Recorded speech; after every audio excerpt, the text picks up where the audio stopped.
오늘날 많은 사람들이 성경을 읽고 말씀을 가까이 하고 있다고 말합니다. 하지만 문제는 말씀을 얼마나 자주 읽느냐보다 어떻게 읽고 있느냐에 있습니다.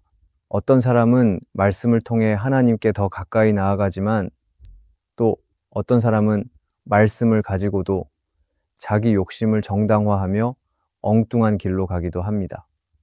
겉으론 말씀을 붙든다고 말하지만 실제로는 자기 생각에 맞는 구절만 선택해서 자기 뜻을 강화하는 도구로 사용하는 경우도 많습니다. 그런데 성경은 하나님의 뜻을 따르기 위한 책이지 내 뜻을 밀어붙이기 위한 수단이 아닙니다. 하지만 안타깝게도 많은 사람들이 그 경계를 넘나들고 있고 그로 인해 점점 말씀에서 멀어지고 있습니다. 오늘 우리는 이 중요한 주제를 함께 살펴보려 합니다.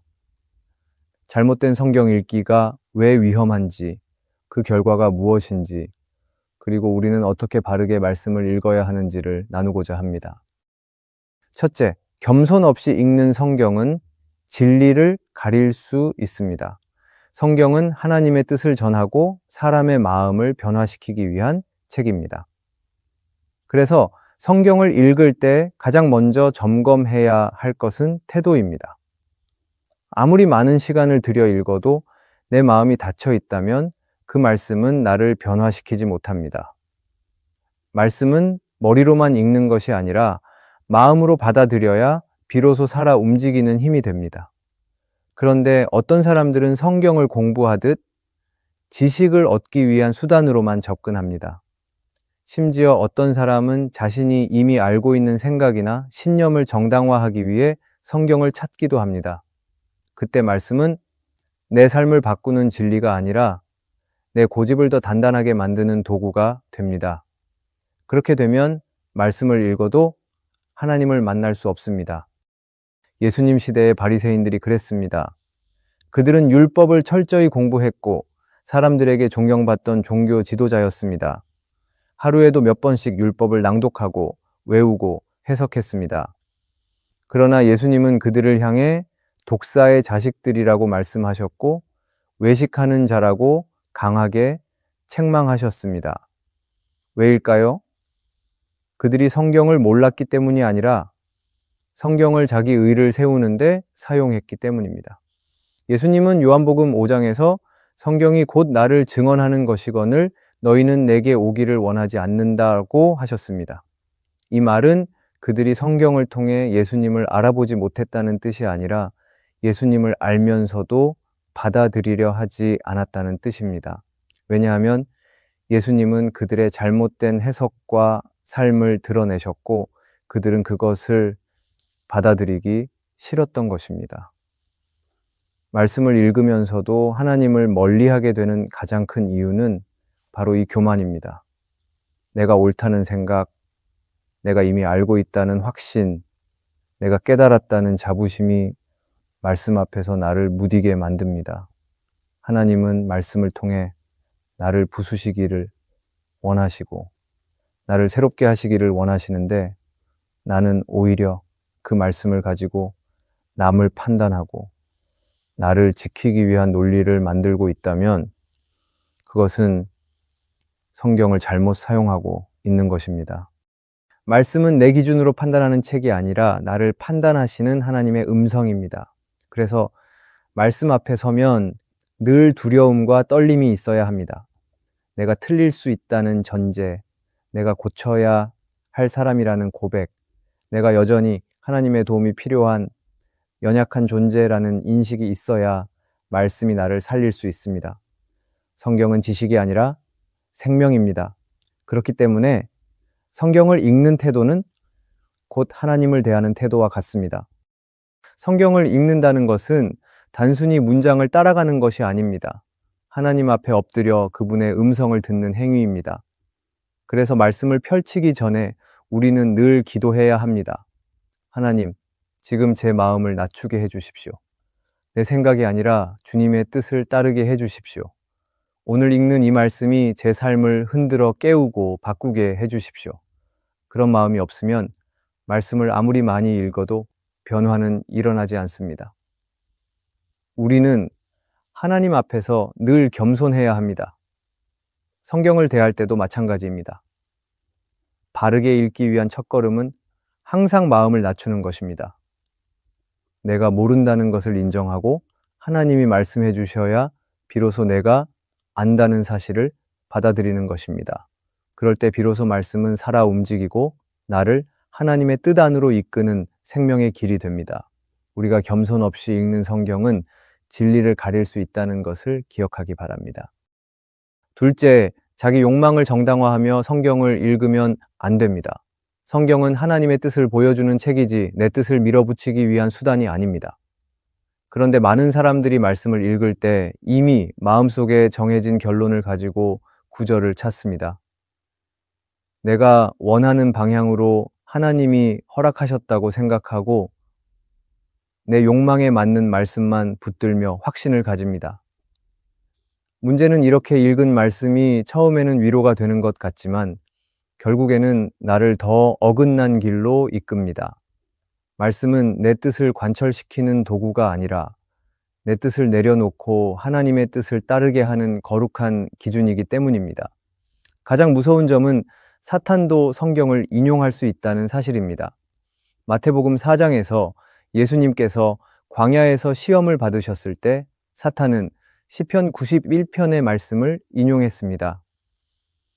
그가 너를 위하여 그 사자들을 명하시리니 그들이 손으로 너를 받들어 네 발이 돌에 부딪히지 않게 하리로다. 이 말씀은 분명히 성경에 기록된 구절이지만 사탄은 그 말씀을 꺼내어 예수님을 시험했습니다. 그리고 예수님은 즉시 반박하셨습니다. 또 기록되었으되 주 너의 하나님을 시험하지 말라 하였느니라. 이 장면은 우리에게 매우 중요한 교훈을 줍니다.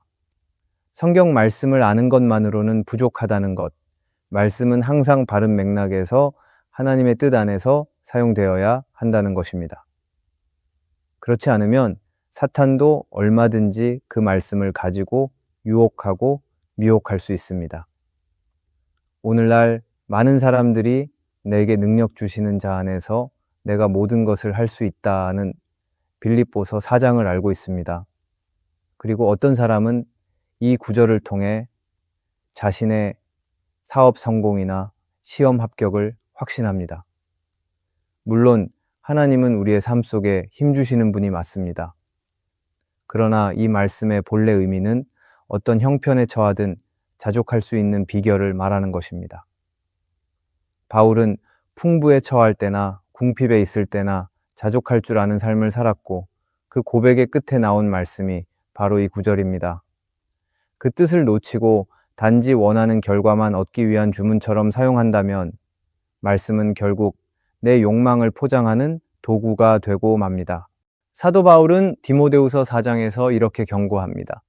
때가 이르리니 사람이 바른 교훈을 받지 아니하며 귀가 가려워서 자기 사욕을 따를 스승을 많이 두고 진리에서 돌이켜 허탄한 이야기를 따르리라. 이 말씀은 그저 먼 미래를 말하는 게 아니라 지금 우리 시대의 모습을 정확히 보여줍니다. 사람들은 회개와 순종을 말하는 설교에는 귀를 닫고 위로와 축복만을 말하는 말씀에는 크게 반응합니다. 어려운 말씀보다 쉬운 해석을 택하고 말씀 전체보다 일부 구절만 붙들며 만족해합니다. 그러나 하나님은 말씀 전체를 통해 우리에게 말씀하시고 우리가 듣기 편한 말이 아니라 들어야 할 진리를 말씀하십니다. 구약의 사울 왕도 자기 욕망에 말씀을 끼워 맞춘 대표적인 인물입니다. 하나님은 아말렉을 진멸하라고 명령하셨지만 사울은 좋은 소와 양을 남겨두었습니다. 그리고 하나님께 드리기 위해 그랬다고 변명했습니다. 하지만 하나님은 순종이 제사보다 낫다고 말씀하셨고 결국 사울은 왕위를 잃게 되었습니다. 말씀에 순종하지 않으면서 그 말씀을 이용해 자기 행동을 정당화한 결과였습니다. 오늘 우리도 다르지 않습니다. 순종하지 않으면서도 말씀을 붙잡았다고 말할 수는 없습니다.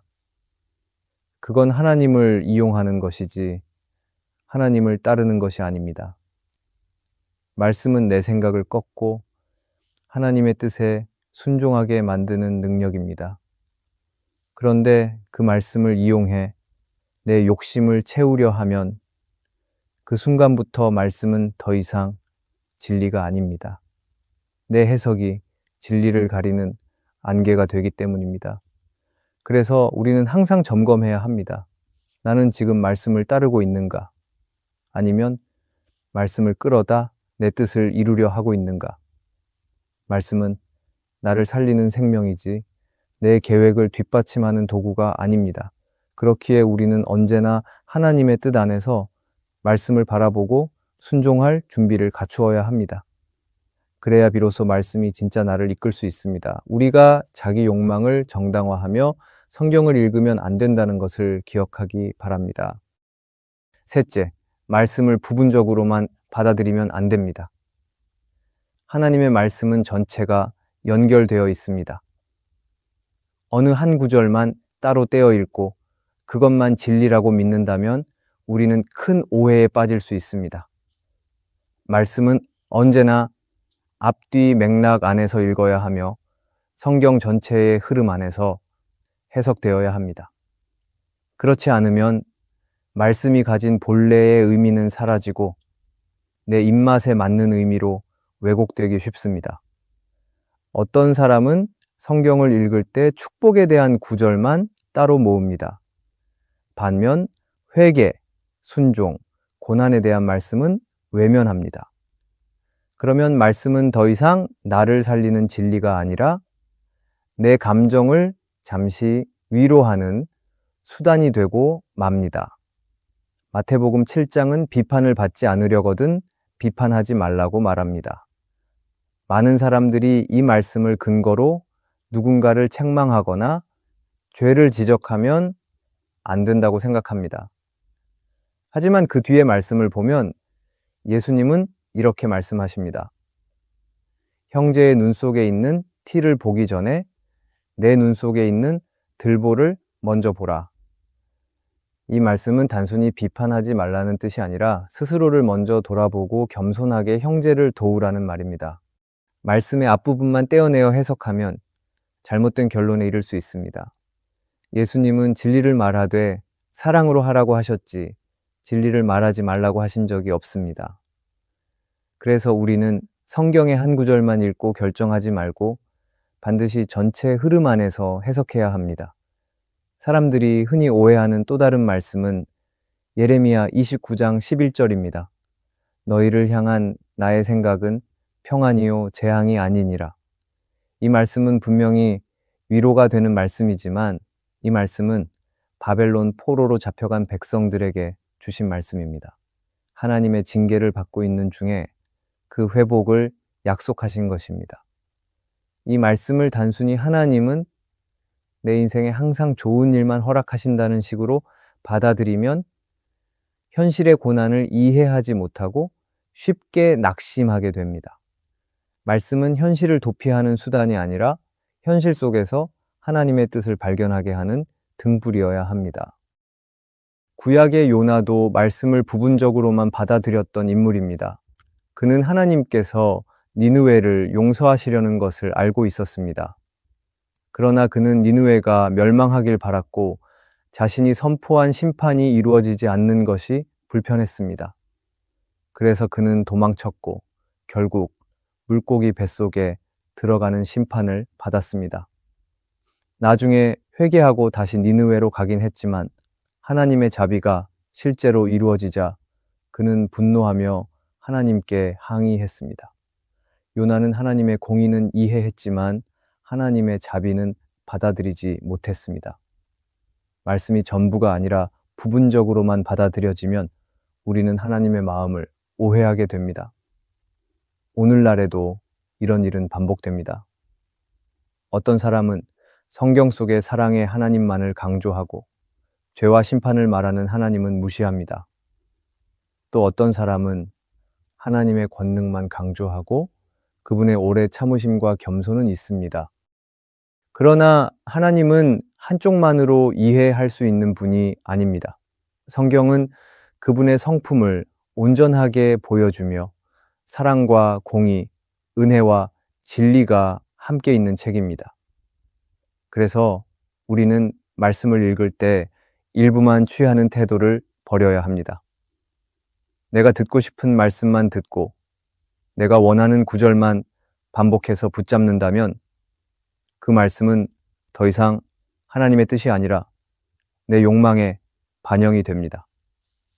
하나님의 말씀은 단단한 음식입니다. 때로는 입에 쓰고 소화하기 어려운 말씀도 있습니다. 그러나 그것이 내 영혼을 자라게 하고 삶을 바로잡는 힘이 됩니다. 말씀을 전체적으로 받아들이는 것은 결국 하나님의 뜻을 온전히 따르려는 태도에서 시작됩니다. 하나님이 나에게 원하시는 말씀은 내가 듣고 싶은 말이 아닐 수 있습니다. 그러나 그것이 나를 살리는 말씀입니다. 우리는 오늘도 성경 앞에서 이렇게 고백해야 합니다. 하나님, 제가 편한 구절만 붙들지 않게 해주십시오. 제가 온전히 하나님의 말씀 전체를 받아들이게 해주십시오. 그렇게 말씀이 내 안에서 왜곡되지 않고 진리 그대로 역사하게 하소서. 우리가 말씀을 부분적으로만 받아들이지 않기를 바랍니다. 넷째, 말씀 앞에 순종할 때 비로소 진짜 변화가 시작됩니다. 말씀은 듣는 것에서 끝나지 않습니다. 말씀은 결국 삶으로 연결되어야 하며 순종을 통해 열매를 맺게 됩니다. 아무리 많이 읽고 외워도 그 말씀이 나의 일상과 행동에 영향을 주지 않는다면 말씀은 그저 머릿속 지식으로만 남습니다. 성경은 우리에게 정보를 주기 위한 책이 아니라 삶의 방향을 바꾸는 책입니다. 그래서 말씀을 바르게 읽는 사람은 반드시 삶의 열매로 그 말씀을 증명하게 되어 있습니다. 야고보서 1장에서 야고보는 분명히 말합니다. 너희는 말씀을 행하는 자가 되고 듣기만 하여 자신을 속이는 자가 되지 말라. 말씀을 듣고도 삶에 적용하지 않는다면 결국 그것은 자기를 속이는 것입니다. 예수님은 마태복음 7장에서 두 사람의 비유를 들려주셨습니다. 한 사람은 반석 위에 집을 지었고 다른 사람은 모래 위에 집을 지었습니다. 그들의 차이는 듣고 행했느냐 아니면 듣기만 했느냐에 있었습니다. 말씀을 듣고 순종한 자는 반석 위에 집을 지은 자처럼 어떤 비바람이 와도 무너지지 않았지만 말씀을 듣고도 행하지 않은 자는 모래 위에 지은 집처럼 쉽게 무너졌습니다. 이 말씀은 단순한 교훈이 아닙니다. 우리 인생의 실제적인 모습이기도 합니다. 말씀대로 사는 사람은 위기의 순간에 흔들리지 않지만 말씀을 단지 들은 것으로 만족한 사람은 결국 어려움 앞에서 무너집니다. 구약의 노아를 떠올려 보십시오. 하나님은 그에게 비가 한 방울도 오지 않는 상황에서 방주를 만들라고 명령하셨습니다. 사람들은 조롱했고 이해하지 못했습니다. 그러나 노아는 말씀을 듣고 곧바로 순종했습니다. 그 순종은 하루 이틀이 아니라 오랜 시간에 걸친 헌신이었습니다. 결과적으로 그의 순종이 생명을 살렸고 하나님의 구원의 계획을 이루는 통로가 되었습니다. 말씀 앞에 순종한 자의 삶이 얼마나 강력한지를 보여주는 장면입니다. 노아는 많은 말을 하지 않았습니다. 그러나 그가 보여준 순종은 어떤 말보다도 더 큰 신앙의 증거였습니다.